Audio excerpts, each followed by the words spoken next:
What Hey up? What up? everybody. Yo, yo. Hey, hey.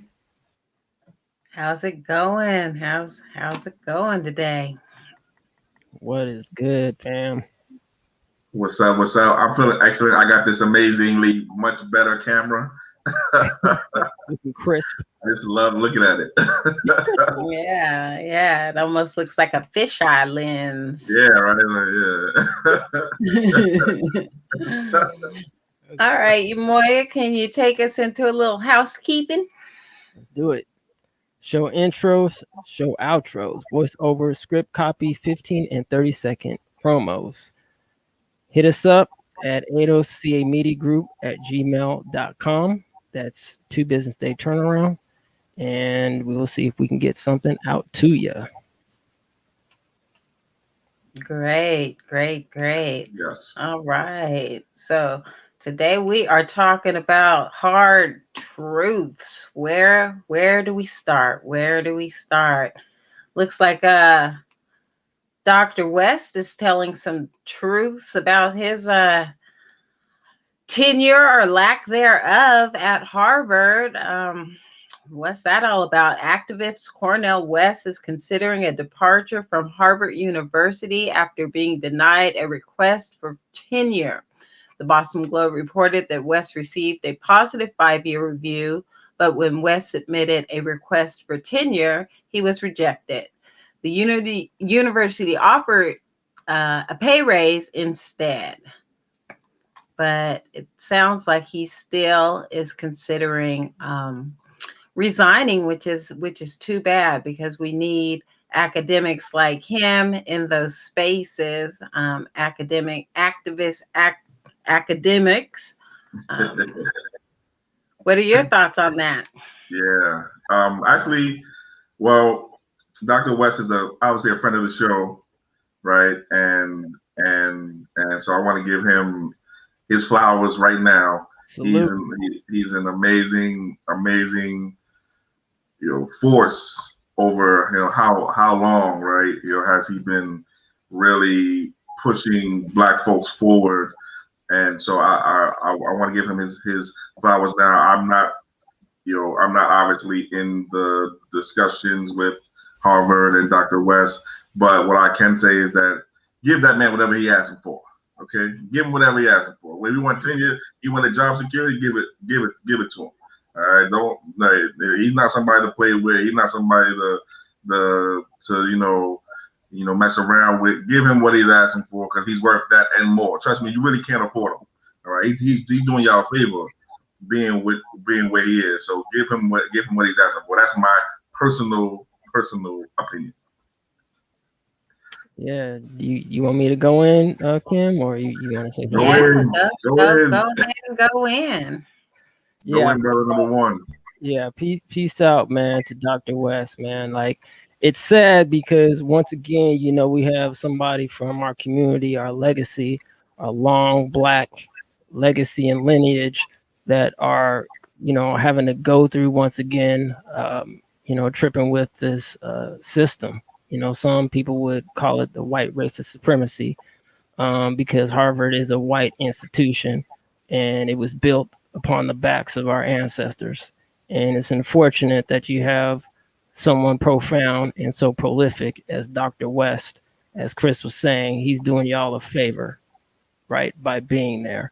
So, flowers, to Dr. West, and, anything that we can do on this platform. And if anybody else out there is listening, definitely support Dr. West because, he puts it out there. He didn't have to come onto our platform. He doesn't have to come onto a lot of platforms. As a matter of fact, if I'm correct, he was one of the speakers at the ADOS conference that happened. Was it 2018, Chris? 2019. Yep. 2019. October 2019. 2019. So, he went out there, dropped his wisdom, and and he's still dropping it. I don't know if we have, I don't think I got the clip and I wanted to put the clip together, but there is a clip, I think, on a platform with him, and I can't remember the other prolific individual that they host a podcast together. He actually explains what's going on with his tenure, so you can actually hear that. If you just, I've got the link right here. I'll go ahead and post it in the chat. All right, perfect. And I did have a chance to look at that. And, even though Harvard says that they would give him a raise, throw more money at him, which is not a problem for Harvard, if we look at this endowment slide here. But he said, it's just a matter of respect at this point, because they really didn't give him a reason as to why his tenure was being denied. He surmised that it was possibly because of his hard-hitting activism. But again, they didn't really give him an answer. And let's see how Harvard University endowment compares to the top 10 HBCU endowments as of 2019. Looks like all 10 HBCUs endowment is $1.93 billion, and that's total for 10 institutions, whereas Harvard's endowment is $41.9 billion, all to themselves. So it's easy for them to throw money at the problem, but what they need to give Dr. West is the respect that he deserves. Yeah, give him that job security. Give him that tenure. That tenure means something. Job security means something, right? If you're tenured at Harvard, like it probably opens up a lot of more doors, that he may want to go through, even though he, in his own right, again, is a powerful force. And I think, I would imagine it is his issue right now does have to do with his outspokenness, his activism. He's gotten, I think, more, or well, let me not say more, because I don't know how involved he was in terms of the activism prior to, let's say, the last couple of years. Like, I've always known him as a very prolific, speaker and public intellectual, and philosophizer and theorist, and professor, teacher, educator, all those great things, and inspirer, right, of Black folks to get into activism. But I feel like he's gotten his hands, like he's rolled up his sleeves, like over the last few years, like I think, he hasn't maybe in some time. Again, I don't particularly know, but he's been very active, like in organizing work outside of just his amazing work being a public intellectual. So I'm imagining that has something to do with his trouble getting tenure right now at Harvard. And like I said, give him what he wants. Right? He is Harvard is lucky to have that man going to their classes and teaching those classes. Those students at Harvard are lucky to have that man there. Yeah. All right. I mean, trust me. I would love to see him, be tenured at some of these HBCUs, and be doing some of this, doing some work at these HBCUs too, which I'm sure he does. But those students at Harvard, students who are born of wealth and privilege and got everything handed to them for the most part, at an institution that was built on our bodies, right? They lucky to have that man there. He's doing them a favor. So give him what he wants.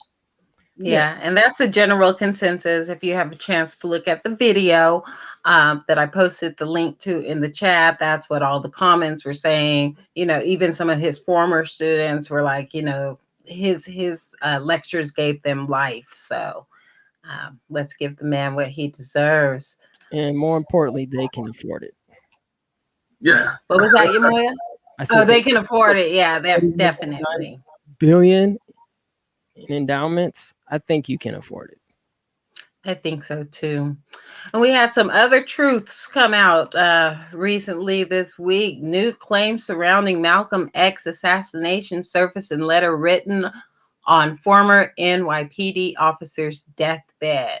I have carried these secrets with a heavy heart, Ray Wood wrote.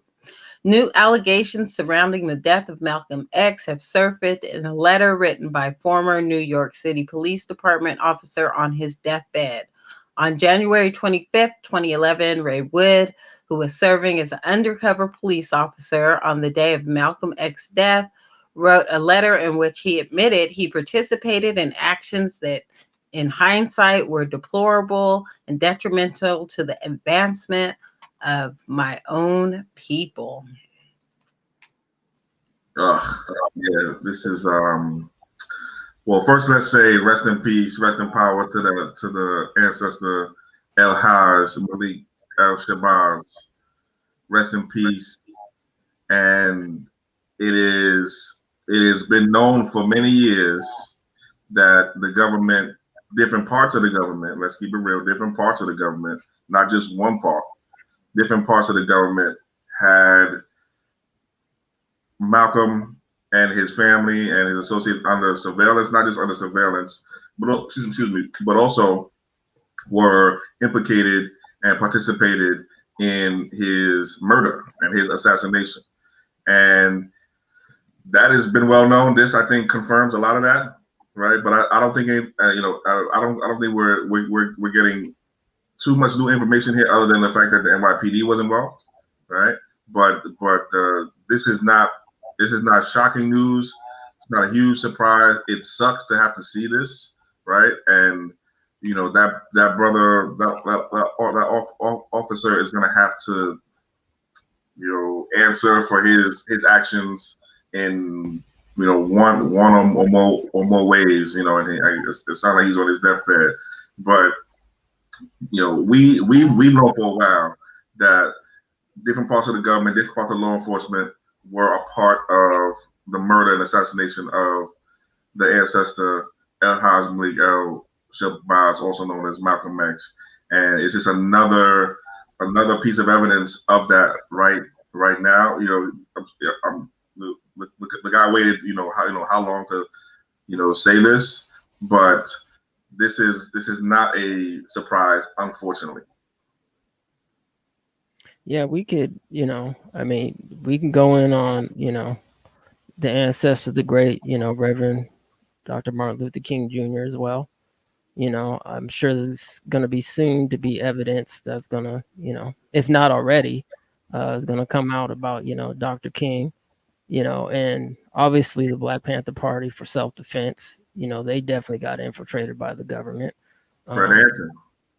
Yeah, so there's a lot of agent provocateurs, unfortunately, through the history of America, instead of actually uplifting, the plight for Black people, which we've always only contributed to America because we are American. It seems for some reason that we've always had a strenuous relationship with America, and for the most part, we for the most part, as citizens of this country, we've always wanted to be, incorporated and contribute instead of the opposite way around. Okay, let's see what this Roy Woods, is that his name? Ray Woods had to say. On January 25th, 2011, is when he started having a reckoning and think of it, wrote this letter: to whom it may concern, I, Raymond A. Wood, being of sound body, mind and body, wish to confess the following. I was a Black New York City undercover officer from April 1964 through May of 1971. I participated in actions that in hindsight were deplorable and detrimental to the advancement of my own Black people. My actions on behalf of the New York City Police Department were done under duress and fear that if I did not follow the orders of my handlers, I would face detrimental consequences. Presently, I am aging with failing health. Recently, I have learned of the death of Mr. Thomas Johnson and are deeply concerned that with my death, his family will not be able to exonerate him after being wrongly convicted in the killing of Malcolm X. The facts are as follows. April 17th, 1964, I was hired by the New York City Police Department without training. I was immediately assigned to the BOSSI investigation unit. My job was to infiltrate civil rights organizations throughout New York City to find evidence of criminal activity so the FBI could discredit and arrest its leaders. After witnessing repeated brutality at the hands of my coworkers, police, I tried to resign. Instead, I was threatened with arrest by pinning marijuana and alcohol trafficking charges on me if I did not follow through with my assignments. Under the direction of my handlers, I was told to encourage leaders and members of civil rights groups um, to commit felonious acts. I want to jump in real quick if I could here. Yes, so please. first of all, I want to say one thing about looking forward, as we are in the 21st century and we are building our own movements and doing our own very important civil rights and human rights work, right? Let's learn from what we've experienced as a people back in the 60s and 70s, particularly in this case though, in the 60s, right? Let's learn from what went wrong in the past. Let's learn from that, family. And I just got to be honest, reading, listening to his statement, it's not enough for me. I'm sorry, it's not enough. I don't want to hear that you was going to get a charge or you was going to get, penalized. Take the charge. Yep. Take it. I mean, take one for the team. Right. Take it. Like that's, you gotta, and this is for the brothers out here too, and for the sisters. But I'm a brother, so let me talk to the brothers. We gotta be stronger than that, and I know we are. Right? We gotta be stronger than that. Yeah. All right. You gonna give me the charge? Give me the charge. Give me 10 charges. Right? Give me all of the charges. Right? But what you won't be able to charge me with is being a rat, traitor, killer of my own people. And who knows what would have happened if he would have blew the whistle and said, "Yo, they plotting on Malcolm." Who knows where we would be if we still had Malcolm? He could have been the person to make the whole difference. I don't want to hear it, man. To be honest, I try to be, cool with our people, but this is unacceptable, and it's not enough. And now you wait until your deathbed when there's no consequences for you now. Come on. That's where my head is at. So no sympathy, and he let the other guy rot in jail. It looks like he did pass away in jail, the guy that was wrongly convicted, and he was saying that he just wants his family to be able to exonerate him after his death, which is, little to nothing, to nil. Nothing. Yeah, not very respectable there. But in reading that passage, what it made me think of, because he said his job was to infiltrate these civil rights groups and leaders to get them caught up. I wonder how much of that is still going on today, especially since, we're in this space. Probably a lot. I mean, and I mean, you're more please jump in, but the like what I took from some of what I just heard you read was, one, encouraging leaders and people in organizations to do illegal acts is one way that they get you caught up. So just keep an eye out for anybody, who's talking about, we should do this. That's illegal. We should do that. That's illegal. That's a sign that this person potentially is working for the ops, working for one of the other people, right? And yes, Kelly is right. Absolutely, he does not get a pass. He's a traitor, and there's no coming back from that. And again, you wait till you're on your deathbed, and until it's safe for you. You've been living like a coward for this whole time, so now you have to go out like a coward, unfortunately, and that's just the reality of life, right? And again, just let's learn, family. If especially those of us who are doing movement work, which is everybody here, people come into the meetings, People in your ear and your inbox and your DM talking about, yo, you should have did this to this person, or you should do that, or you should do this or that. And these are illegal acts, or even not even illegal acts. It could be unethical stuff, right? Questionable stuff, right? Or somebody's giving you information about, somebody's stirring up negative energy. Keep in mind that this is a proven method to hurt Black organizations, and I'm sure the authorities have refined their methods and gotten even better at doing this kind of stuff, right? So keep that in mind too. And also now we have all kinds of new technology too. So keep that in mind also. They probably gotten even better at doing this kind of stuff.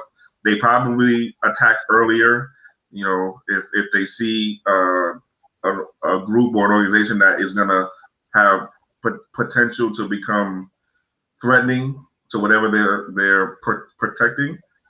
They'll probably come in a little bit earlier, that's and try to stop what you're doing as early as possible. But keep that in mind. This is one of the tricks, and keep in mind that they use your own against you. Okay, yeah. We saw that kind of like last week in the HR 40 hearings, didn't we? Right? They had nothing but Black folks up there talking against reparations. Okay, that's they go to is let's use them against themselves, and don't let yourself be that person. Don't be this guy. He's disgraced his family name forever. He's going in the history books as a rat traitor. Come on. True that. And we had a comment from the audience that, hopefully the family of the guy that was wrongfully incarcerated will be able to get some, civil justice, be able to sue if there's anything to that. And it's no consolation, but some repercussions need to occur. All right. So what's going on in California state news going on out here? Let's see. We got some news about Tiger Woods today. Uh-oh. Let's see what happened. Tiger Woods injured in car crash, and this happened in Los Angeles. Tiger Woods suffered serious injuries to both legs after a single vehicle rollover crash Tuesday morning in Los Angeles. Woods was conscious when deputies arrived on the scene in Rancho Palos Verdes, Los Angeles. County Sheriff Alex Venezuela said in a news conference on Tuesday, "Our live coverage has ended, but here's what we know about the crash." The crash, Woods' 2021 Genesis was going downhill on a winding road and crossed the median before crashing into curb and overturning into brush. Neighbors called 911 about the crash at 7:12 a.m. local time. We have to assume they made the call almost immediately as soon as it happened because the neighbors were sitting right within 50 feet of the location. Woods' injuries were not life-threatening. He was able to communicate. He was conscious. The sheriff said both legs were injured, according to LA County Fire Sheriff Daryl Osby. The first reporter at the scene said Woods was not able to stand on his own power. The investigation. The airbags in the vehicle deployed, and Woods was wearing a seatbelt. The sheriff said that this likely saved his life. It appears that Woods' vehicle was going at a relatively greater speed than normal. Adding to that, there were no skid marks, no braking. The sheriff said there were no signs of impairment, but tests are being conducted. Do we think we'll ever find out about the truth about what's happening here? I mean, not a lot of information about how the crash occurred. Yeah, I like how they use the phrasing going relatively faster than normal. That, I guess, is code for speeding, right? that's what they call speeding when they get me. Okay? When they pull me over, I'm gonna say, listen, I was only going relatively faster than normal.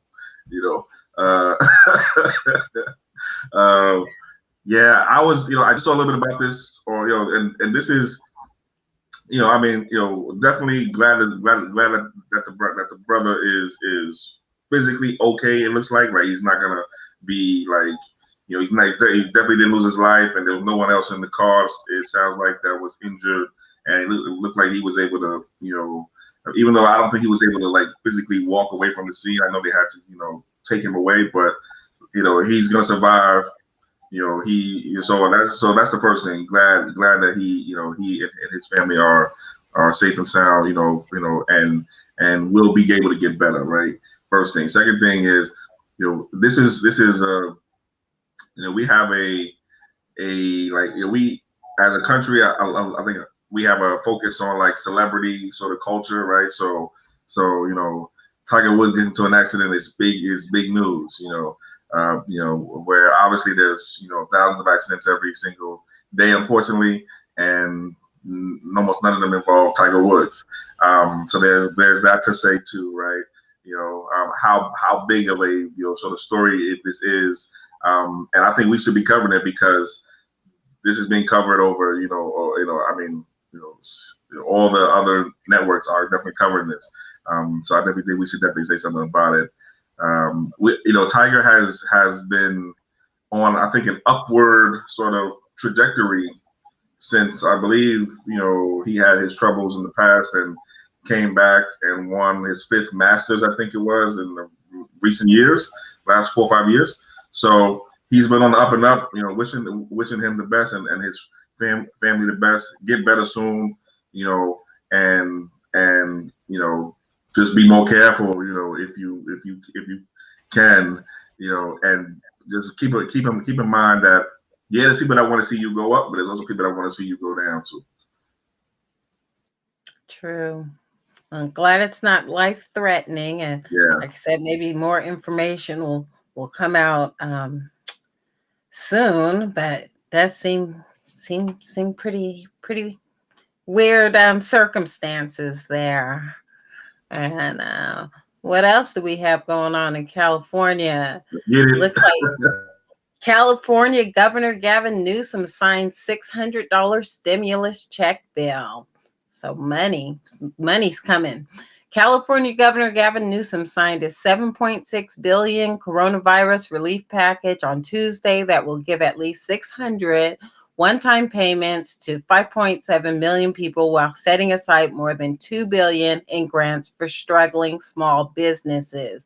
And I believe that's businesses with employees less than 20. Correct, Chris?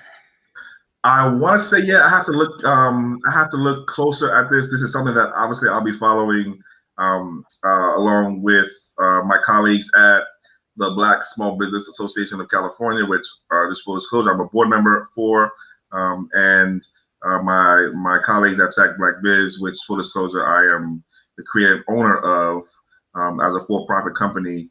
Let me follow back up with you to confirm that. But I do know that the federal government's PPP, Paycheck Protection Program, is now going to be specifically focused on the money that's left, like $280-something billion. It's going to be focused on businesses with less than 20 employees. So I know the federal program is going to focus on businesses with less than 20 employees, but I don't know that this program is going to. Let me confirm that. Okay, well, maybe that's where I saw that number. But small businesses, let's hope that there's some truth in that statement, that they'll be getting some much needed relief. Newsom signed the law as Congress is debating a much larger stimulus package for the nation, a proposal that could also put money in the pockets of most Americans. And it comes as a first-term governor is facing recall efforts, fueled in part by widespread anger over his handling of the coronavirus, particularly its impact on businesses. The backbone of our economy is small business. We recognize the stress, the strain that so many small businesses have been under, Newsom said at a bill signing ceremony at Solomon's Deli in Sacramento. And we recognize as well our responsibility to do more and to do better to help support these small businesses through this difficult and trying time. So we will see how that pans out. Hopefully that means, the money will go to the businesses that need it most instead of the big corporate companies. entities. Yeah. And one thing to say about this too. Yeah, no, for sure, Kim. And one thing to say about this too is, so one, let's focus really quickly on that $600 check, right? That would, it's going to 5.7 million Californians.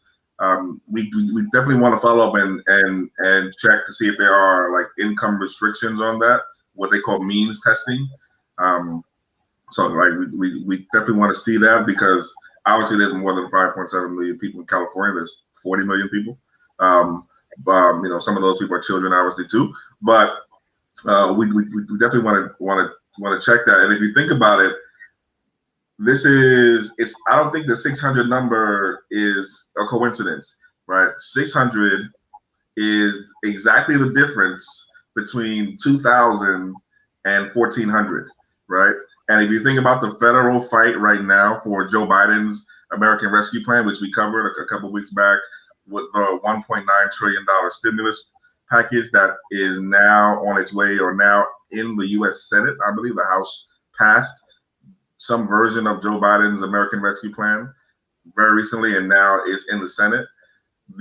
What's in that American Rescue Plan are $1,400 checks, right? For many Americans, I believe it's like a $50,000 or $75,000 per year, annually for a single person cutoff.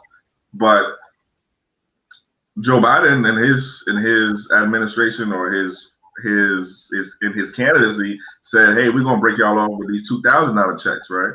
So that's obviously changed, and that's pissed off a lot of people, right? A lot of people are pissed off, who thought they were going to get $2,000 checks, who now it looks like are going to get $1,400 checks. And it's also pissed off a lot of people who thought they were going to get something but may not get anything, because they are now talking about further means testing the people, or the money, right? So it's not a coincidence that the number is 600, because that's exactly the difference between 2,000 and 1,400.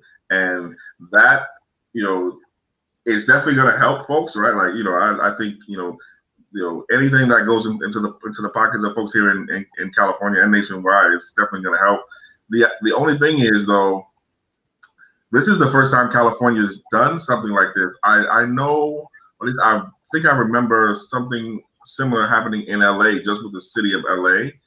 It may have been, some sort of similar program just to get direct payments into people's hands. But statewide, we've not done anything like this yet, and it's a question of why we haven't done something like this previously. We could definitely do it, but there is that question of why haven't we been doing something like this since last year. Also, to the question of businesses and getting new money to businesses, the governor has actually, and the state, just from my own working to get funds to Black businesses here in the state, which I've spent the last year plus now, but definitely over the last year, working really hard to do. The governor and the state have actually pumped a lot of money into small business related programs. The only thing is, it's been difficult, I think, for them to get the money, to make sure that the money gets to the businesses that need it the most. And that's because of the way the programs or the funding was sort of structured, and also how it was administered. And they've gotten better over time, for sure. Focusing on businesses with fewer employees rather than more employees, I think, was a step in the right direction, even though it may sound counterintuitive. But most businesses have fewer than 20 employees. I believe 90+% of businesses overall have fewer than 20 employees. We know that 95+% of Black-owned businesses have no employees other than the owner. Okay, that's a difference. And one of the recommendations that I've been making, and folks who I work with have been making, is to target resources or create a program within one of these bigger programs. And we know it's budget time too. So there's there's new money coming in the California budget. Create a program just for businesses with no employees other than the owner. Create a funding program just for those businesses.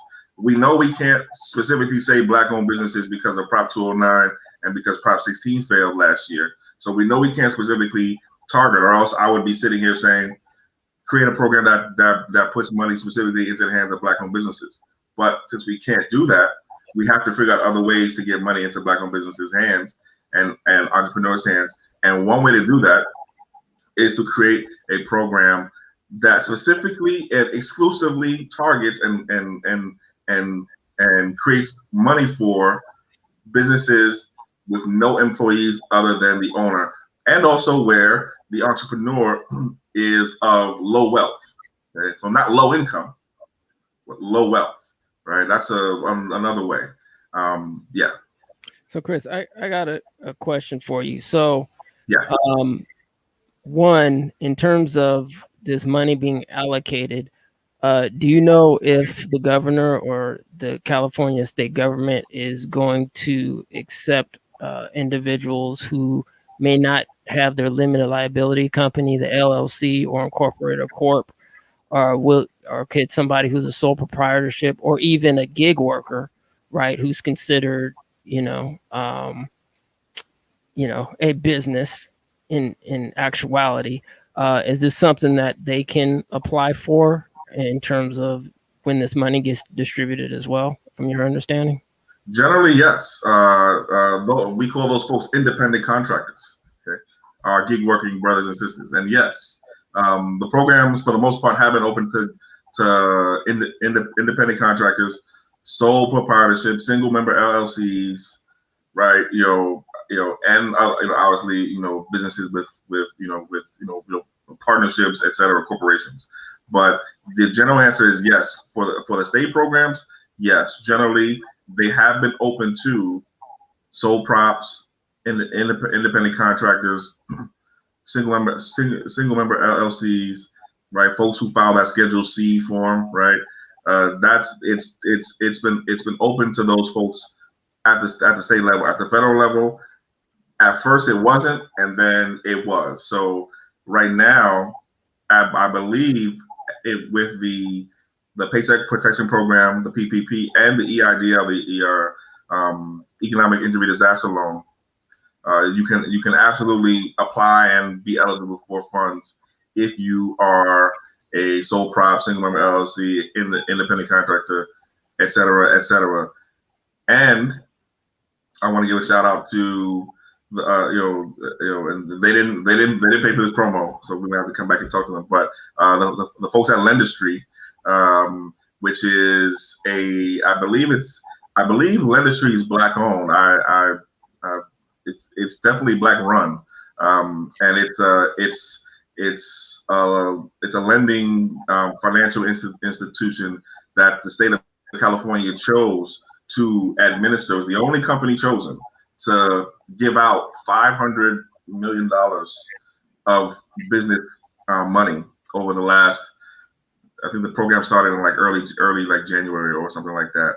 So, and they, I believe, successfully got out all $500 million pretty much, and a lot of those funds went to black. Well, let me say, a lot of those applications that I saw, that I helped process and I helped people walk through, were black-owned businesses. Actually, all of them for me, because that's my the group that I work with. And I even today I got a text from a business owner. Shout out to Tisha, Tisha Spagner with Artisan Jewelry by Tisha, great black-owned brand here in Sacramento. She got approved. So that's at least $5,000 for her. And that goes a long way. And she's a sole proprietor. She is she owns.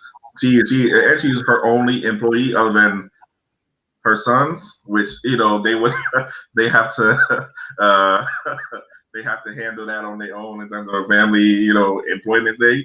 But but she so there are black-owned businesses that are being able to access some of these funds, at least that I can see from my end on the state level. Federal level, it's been a different story. Obviously, when we started working, trying to get businesses even ready to accept or apply for the federal funds, the PPP, the EIDL, it was very hard. February last year, March last year, April, May, June. I mean, we spent probably about 4 or 5 months just working with business owners just to get them ready. I want to give a shout out also to a nonprofit here in Sacramento that did a lot of that great work called Maximum Reach for Economic Equity. Full disclosure, I'm on the board there too. But we did a lot of great work then just to get businesses ready to accept the funds, because the qualifications and the paperwork that you had to have was, it was more than I think was necessary. And I think the federal government's learned over time, at least over the last year. Like I said, the PPP now is the $285 billion that's left of it is going to be specifically targeted to businesses with less than 20 employees. That's an improvement. They simplified the paperwork. They've gotten the tax issues resolved. So yeah. So, Chris, what kind of documentation does an independent proprietor need to have in place to qualify for one of these for this assistance? So it depends. If you're an independent contractor or you're a sole proprietor, let's say you were applying for the California Relief Grant, that's that $500 million grant that was administered through Lendistry, and which, by the way, is right now waiting on new money from the state budget. So that program might get re-upped, and we might have another however many dollars coming to that same program, and that was a really good program. So so if you're a sole proprietor, some of the documentation you needed included really your tax return. So you needed last year's tax returns. You needed some proof that you are actually officially in business, right? So whether it's a business license or something that says, hey, I'm officially in business.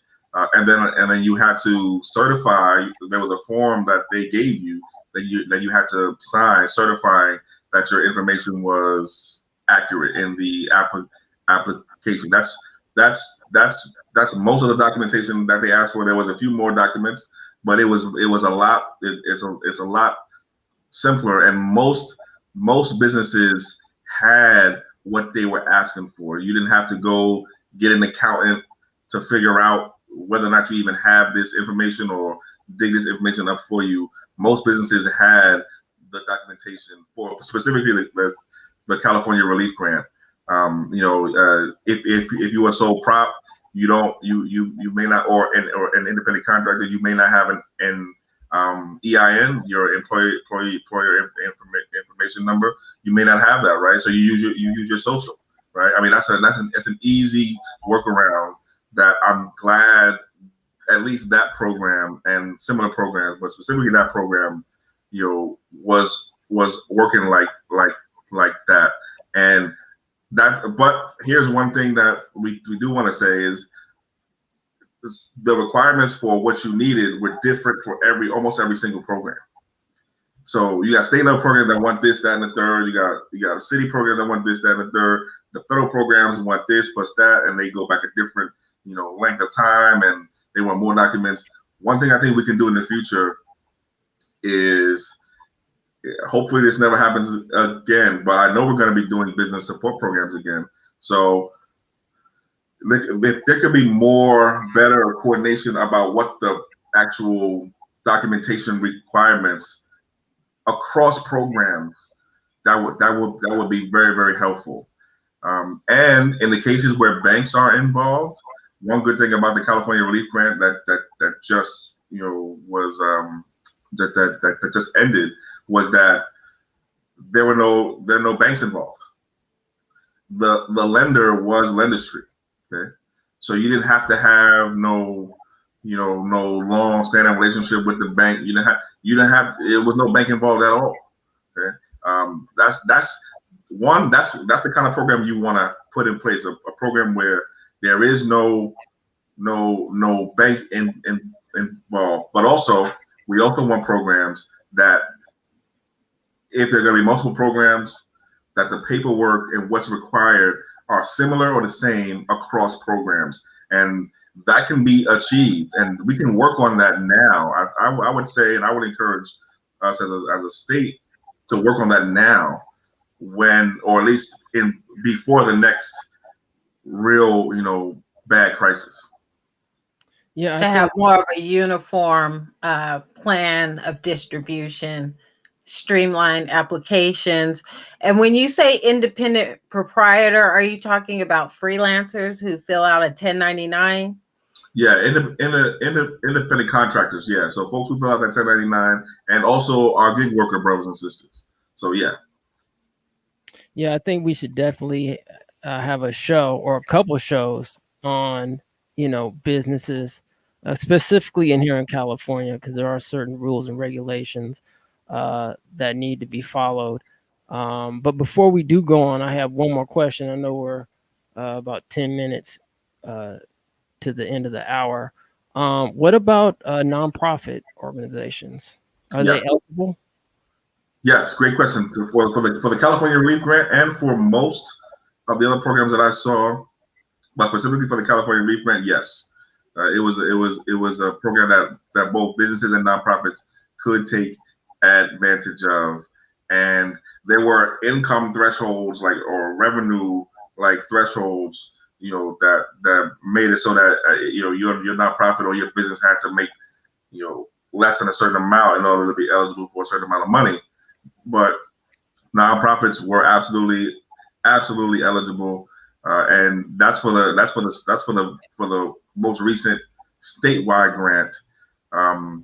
California put I think about $500 million early last year into our state's what we call iBank, and that program, that there was a disaster relief program inside of our state's iBank. By the way, I almost forgot to say this. The person, the woman by the name of Isabel Gonzalez, I believe her name is, who was our state's point person on all of this stuff. Joe Biden picked her to head the SBA. Okay? So she's running the SBA right now, and she's a really cool person. I've talked to her many times. She's totally awesome, and she gets the need to focus on businesses that are low wealth and black owned. Right? So, but going back to your point about nonprofits, yes, for that last grant and for that last point, for that last program, yes. And when the state put that money into the iBank last year, I believe that program, which was the other big program that the state did, that also was eligible for nonprofit. That also allowed nonprofits to apply too, but I have to double check All right, cool. Okay. Thanks, bro. Yeah, I know some of these deadlines and timelines can be tight in getting your applications materials in. But yeah, once you wrap your head around it, we should do a show to, help navigate people through the process. that. Absolutely. So yeah. So as we just saw, Governor Gavin Newsom is in recall hot water because of the way that the coronavirus has been handled in small businesses. Looks like there may be some relief in being able to open businesses in Yolo County, moves to COVID-19 red tiers. And here's what will be allowed indoors. Yolo County will be moving to California's red tier of coronavirus restrictions, along with several other counties. State officials said on Tuesday the move out of the state's most stringent purple tier will allow the county to resume indoor operations with modifications for businesses that include restaurants, gyms, museums, and movie theaters.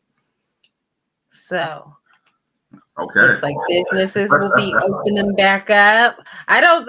What level are we out here in Sacramento, Chris? I think we're like the one after red, or the one. I think we're in one of the. I think we're like in that moderate. Yeah, I think we're like in that moderate. Okay. Yeah, I think we're like in that moderate phase. I have to confirm that, but I think we're in that moderate level, that orange, right? And then we're like one away from the from the minimal, but we are a long way away. I think right now, at least a few months away from you know doing anything or doing anything resembling what we did, a year ago or so with respect to indoor stuff, right? So that whether it's gyms, whether it's actually eating inside of a restaurant, whether it's going into schools, right, which is a big topic right now here in definitely in Sacramento and Sacramento County and the surrounding cities, but also statewide and nationwide, right? Is it safe to open schools? Is it safe for kids to be in schools? Is it safe for teachers and staff to be in schools? Right? That's a big deal. And those questions are unresolved. If you watched any of the political shows this Sunday or last Sunday, there's discussions going on with the big teachers unions, um, about teacher safety and staff safety. So we're a little bit of ways. We reported last week that we are in a much better place than we were, a month ago, 2 months ago, 3 months ago, really, with respect to new cases, deaths, right, hospitalizations, et cetera. So there's good news. There's good news on that front, and the cases are coming down very fast, right? Yeah, so that's good news. And also we have, whether or not, and we talked about the vaccines here last year, and I'm sure we'll talk more about it, but we are vaccinating, I think, about 1 million people per day now, ish, a little bit over 1 million people per day, nationwide. And so more people are getting vaccinated, and also cases are coming down. So that's generally good news, right? If you are if you think that's good, that's generally good news, and that says that we should be coming and moving from that yellow or that orange to that yellow, and if there's a green, we should get to the green. Now when that happens, how long it's going to take, I would say, I'm not Dr. Fauci, but listening to Dr. Fauci, he was saying that we're somewhere, in the next few months, or so away from even more progress, right? And let's stay on it though, right? Let's keep wearing your masks, right? Keep first of all, shout out to our guests here, right, who have come on and talked about this. Let's keep your body healthy first, right? So let's make sure we eating right as Black folks, eating the right kind of things to make sure that our internal immune processes are doing what they're supposed to do. And then also let's take the precautions that we need to take to protect others and protect ourselves from others, right? So wearing your mask, washing your hands. I know we've been washing our hands crazy, but wash your hands, keep on doing that, right? Try to be as physically distant as possible when you can, right? And try to protect yourself. Let's keep doing that, but it's gonna be a long, at least a long time before we, are are back, or not even back, but to a place where folks can feel more comfortable. And I just saw the comment flash on the screen. I'm glad the brother Robert said that. Thank you. Black folks are about 4 to 5% of those who've been vaccinated nationwide, or I think he said in Michigan, 4% of those vaccinated, whereas Michigan's Black population is 15%. Nationwide, we have some data come up from the CDC that said that Black folks are only 5% of all the folks that have been vaccinated so far, and that is one. It's not surprising because of the vaccine hesitancy that we experience as a people. It's also a function of a healthcare system that is going to get us the good stuff last, if you leave it alone, right? If you just leave it alone and let it do what it does, the stuff that protects people and keeps you healthy goes to us last, right? We know how that works, right? So there has been an effort to get, there is going to be a stepped up effort to get more Black folks vaccines. The problem is that the vaccine distribution overall has been spotty. It's gotten a lot better, but it was off to a pretty bad start under Trump, and now it's getting better, but it's been spotty. It's been not anywhere near where it probably needs to be. There's been confusion over whether or not you can delay that second shot that you need. We've got new vaccine coming online, so it's been there was no national vaccine plan up until really last month, really in the last few weeks. There was no national vaccine plan, right? And Kelly's right. This is a touchy subject because America has a horrible history of harming us, right? Medically, right? And we don't trust them as a group, right? And that's true, and that's not going to change, I think, anytime soon. And I think it's not on us to just give people our trust. They got to earn our trust, right? And we have good reasons for not wanting to be experimented on. The issue is, though, that if the vaccines are doing what they look like they're doing and helping people, right? We don't have widespread people dying from the vaccine. We don't have people growing new ears and Yet. Right. I'm just kidding. But seriously though, even with all this coronavirus out here in California, we should consider ourselves lucky that we're not dealing with what they are dealing with out in Texas. Take a minute to show this quick little video of what they're to the price utility companies pay for electricity. Well, when the winter storm wreaked havoc on the state's power grid, power prices shot up, and so did bills for customers on market rate plans. My next guest is one of those people, and he just received a bill for nearly $7,000. That probably wanted to knock him right off his chair. So here to discuss DeAndre Upshaw. And what was your reaction? That would have been my reaction, fall right off the chair. What was your reaction when you opened that envelope? Or saw it on was very shocking. The way that the marketplace works is that you get emails that show you how much your account is being recharged. So overnight, I woke up and I had 9 emails saying, "Hey, we just charged you $100 for each email," and it just kept going and didn't stop. No, and did you feel like, what am I going to do? I mean, how am I going to pay this? Or did you feel like, oh no, there's a problem. Someone's got to address this. Well, it's wild. We're in the middle of a pandemic. Texas is having record-breaking weather. The last thing that I'm thinking about while I'm trying to get, gas and groceries and make sure that my pipes don't explode, the last thing that I'm thinking about is a $7,000 bill from my utility company. And so what did you do? I mean, did you immediately reach out? Gritty is your power company. They did put out a statement suggesting members should switch providers if they think the prices are too extreme. I mean, that's very insensitive sounding. What happened when you reached out, or who did you reach out to?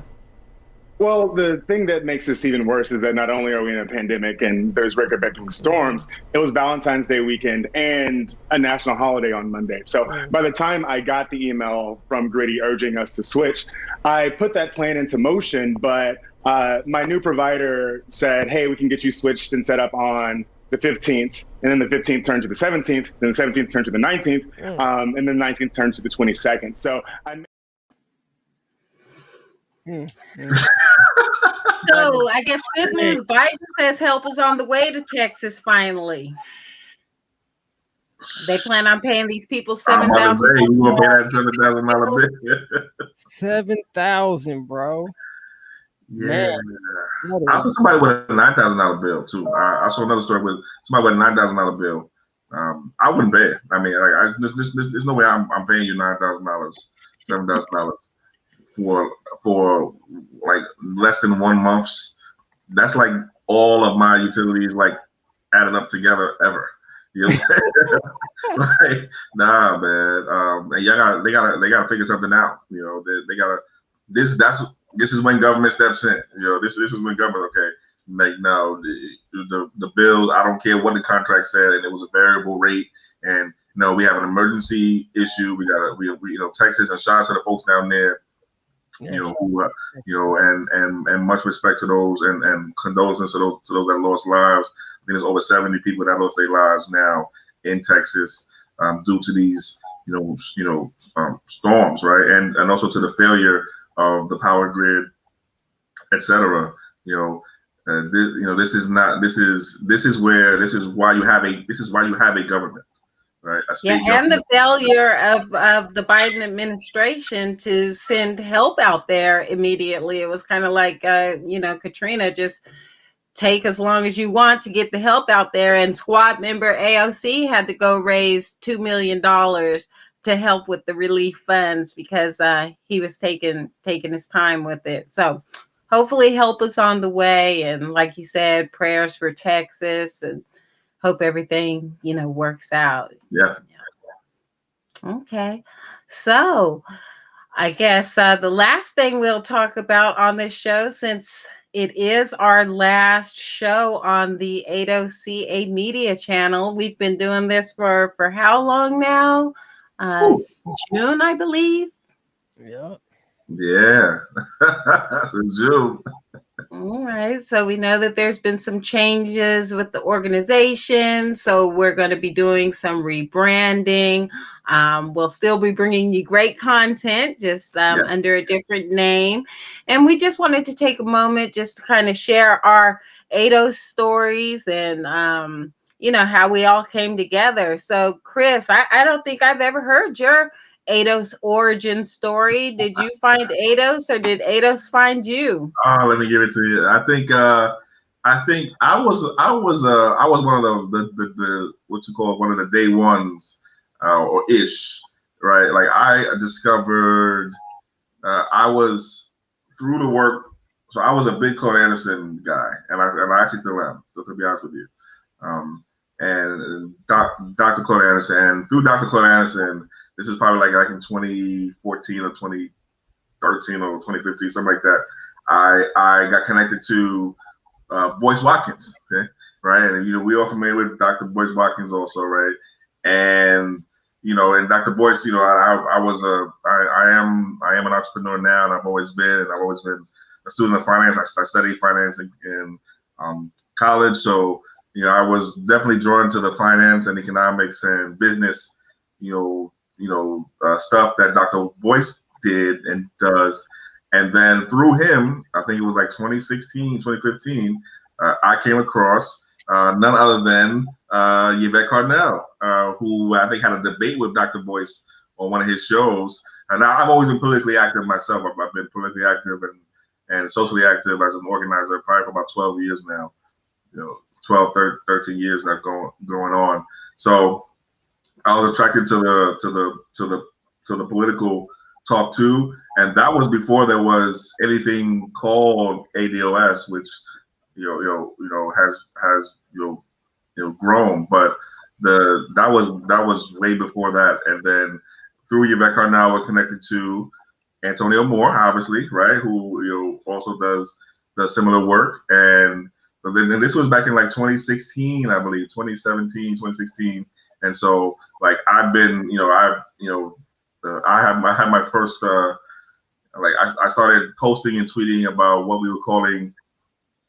First we were calling ourselves DOS, right? The Descendants of Slavery. That was sort of what it started as, and then it was American DOS, right? For those who remember, and then it was sort of shortened into ADOS. Probably the last couple of years or so. So that's my story. And then in 2019, I put out a message on social media. I think it was on social media. Hey, if anybody wants to do some organizing here in Sacramento, any ADOS want to do organizing here in Sacramento, my door is open. I think it was like a February, and we had our first official what would become ADOS Sacramento meeting. And shout out to Umoya, who was right there. Umoya was there. There was three of us. Myself, Umoya, and Haley. Big shout out to Haley. Right here in this living room right here. If I turn the camera around and you see the couch,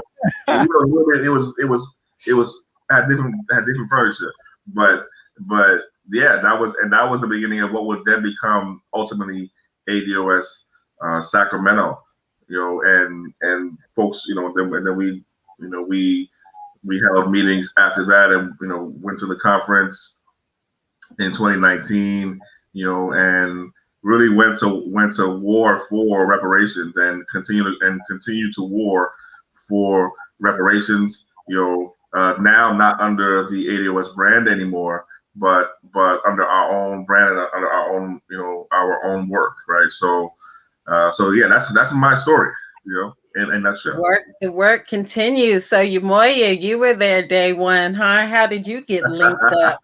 All right, here we go. So I want to confess something. I've been in reparations for a little while. I actually wrote a paper that I can't seem to find. I think I did write it back in college. I'm not going to date myself, but it's been more than 10 years. I'll just put it that way.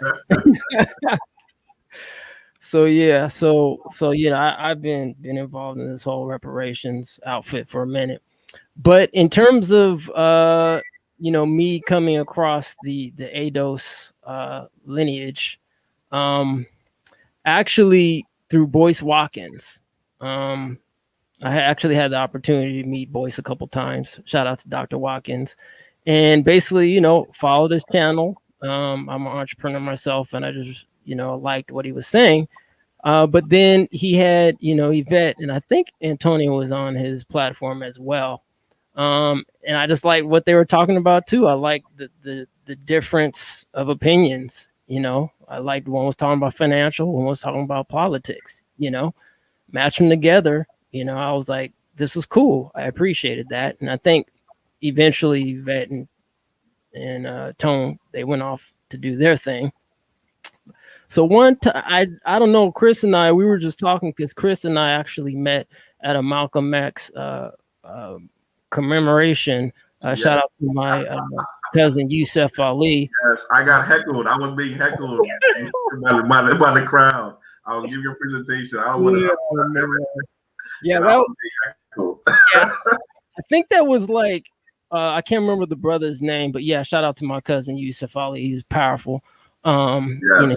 Host the show and the speaker. He did. As a matter of fact, we got to get Yusef on this program to do his presentation that he did that day, because I think it'd be very powerful, because he did an excellent job. He killed it, man. He did a great job, man. So we definitely got to have him on the program to do his Malcolm X presentation if he wants to come on. So I met Chris at this meeting presentation on Malcolm X. I think was this his birthday. I think it was his birthday, right? It was his birthday, yeah, and it was a community event down South Sacramento. Yeah. Yep. So we had a brief conversation, and because Chris was going in, I can't remember the brother's name, but they were like, is it going to be economics or is it going to be politics? Because we got to do it economics or politics. Man, it was going back and forth, and I don't know what happened, came out of that conversation, but I had to leave. And I bounced. I was like, I guess they still talking about it, because yes, I'm bouncing. So I remember that whole, and that's still a political debate these days. Are we going to move forward with politics, or are we going to move forward with economics? Politics or economics? What comes first? So that's definitely up for debate. So anyway, Chris and I, we kept in touch with each other, and eventually he was like, "Hey man, I'm kind of starting this thing up because I asked him, do you know about Breaking Brown?" He's like, "Yeah, I know about Breaking Brown." So we were like, "Hey man, he was like, you want to start something here?" I was like, "All right, that's cool." So it was just basically, as he said before, me, him, and Mickey Ely, 3 people who showed up. And from there, we just kind of, grew things out, and I've been kind of helping on my end more so with the media stuff, and helping out where I can on the advocacy. And we just been doing the dang thing, man. I remember, shout out to Kim. Eventually I met Kim, and I think if I don't, do you want me to say how we met or no? Or you want? Sure. So Kim, I don't remember. I think I didn't actually officially meet Kim. I saw her at a meeting, but I didn't officially meet Kim actually to the AB 3121 hearings. That's correct. That's correct. Officially. Good memory. Yes. Woo, I still have it. So that's where we officially met. And from there, we met up and decided to, to start this this media platform, and been doing this ever since. Yeah, Moria was like, I've been wanting to get this media channel up. I'm like, let's do it. And the next thing you know, we did it. So I'm kind of the baby of this group then, because I did not make contact with either of you until that first meeting that Moria spoke about, and that was February the 29th, 2020. So 2020 was a leap year, so we had an extra day in Black History Month, and that's the day that the meeting fell on. And ADOS kind of found me. I don't know if I would have even found ADOS, rather than I sit on the board of our Access Sacramento Community Media Center out here, and a fellow board member sent me one of Tone Talk shows, but it was about his helping out the case with Byron Allen and that whole media. And I was like, okay, started following the case. And then I started following Tony. He was talking about reparations. I thought it was a noble cause. So I kind of followed him for a few months, maybe about 6-7 months. And then I saw Chris's group. Yeah, you don't know enough, blah, blah, blah, blah, blah, blah, blah. And then Chris was just so diplomatic. He came in and he posted and he kind of explained it out. And, I was like, okay. So if Chris wouldn't have come in and explained the way he did in Facebook, I don't even know if I would have been bold enough to show up to that meeting after they went in on me. But, Chris, like I said, saved the day. So I went to that meeting, and that was the last event or outing that I went to before coronavirus hit. And then, lockdown, went into the house, isolation, not linking up with anybody. And then, Chris reached out and started doing meetings again, and was like, hey, come to this hearing with me, the AB 3121 hearing. So that's when I, first met up with the group at the Capitol, went to this meeting. Remember this picture here? This was off of a successful vote to move the AB 3121 bill forward. So those were very exciting times. And yeah, that's how it all happened. So ADOS was the last event before coronavirus hit, and then the first outing after coronavirus, because I went to that hearing with Chris. So it's been a good group. I mean, it's really all about people, no matter what we call ourselves. True. Yeah. I want to give a shout out to CEO. Unfortunately she couldn't come through today. True. But I want to give a shout out to CO as well. Yes. Also a dedicated media team member. So we want to continue creating this content. We're going to be following this AB 3121 task force. Is there any more movement on that, by the way, Chris, or is it still standing at 2 confirmed task member? Two confirmed. So far, no new movement yet. We know they will be making their choices between now and June, right, which is when the deadline is. But I did want to back up for a second.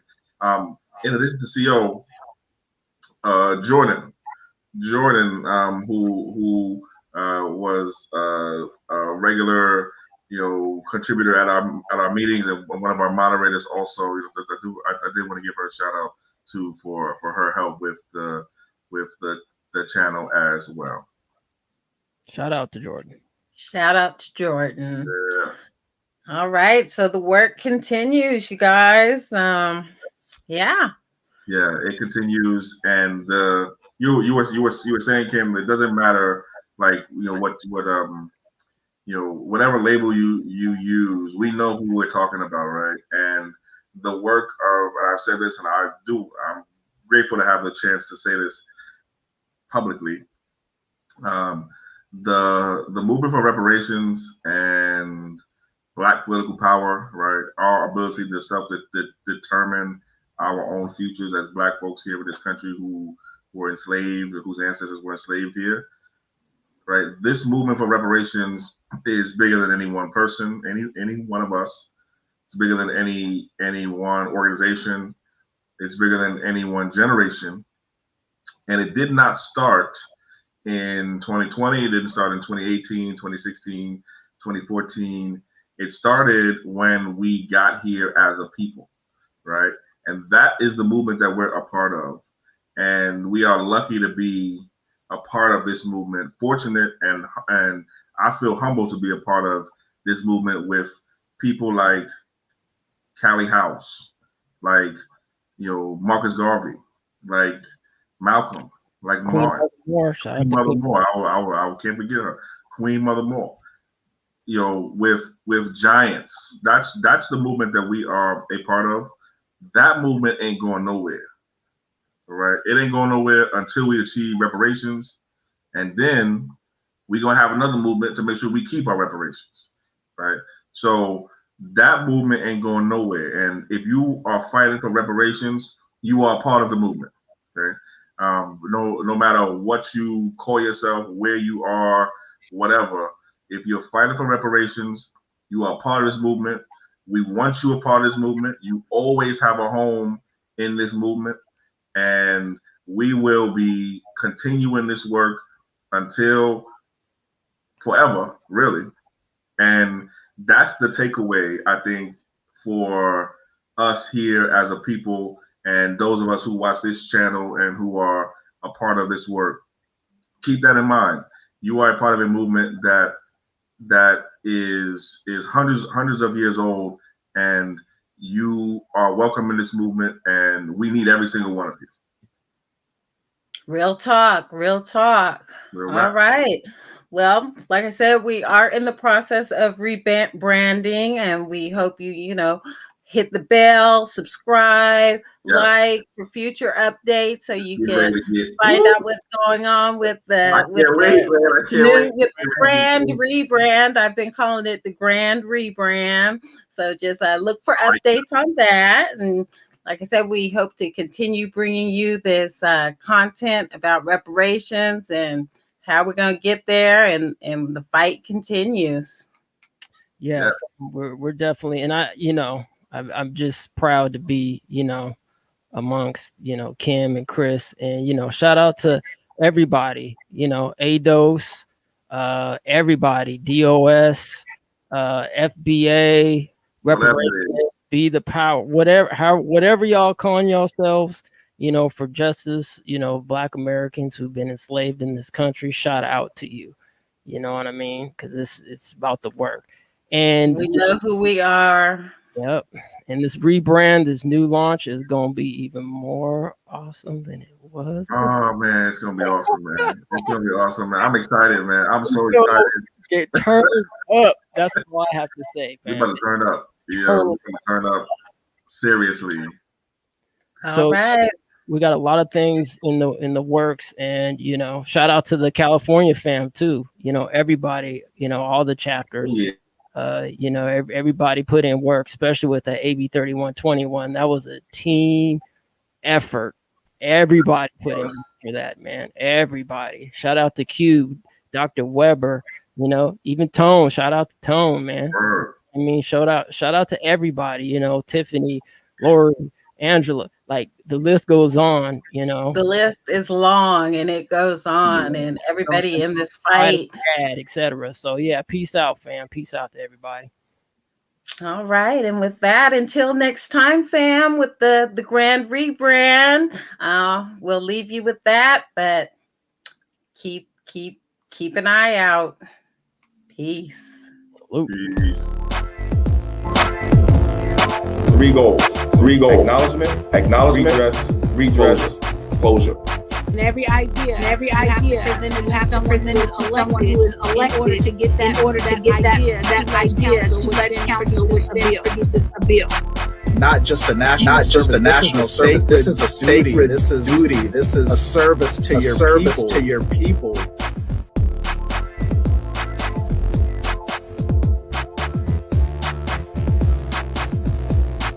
Whereas the black line is largely people are both enslaved, locked to the bottom. ADOS Sacramento, ADOS California, ADOS California. Strongly support 3121. Please vote aye. Please vote yes. The whole culture has been ADOSified.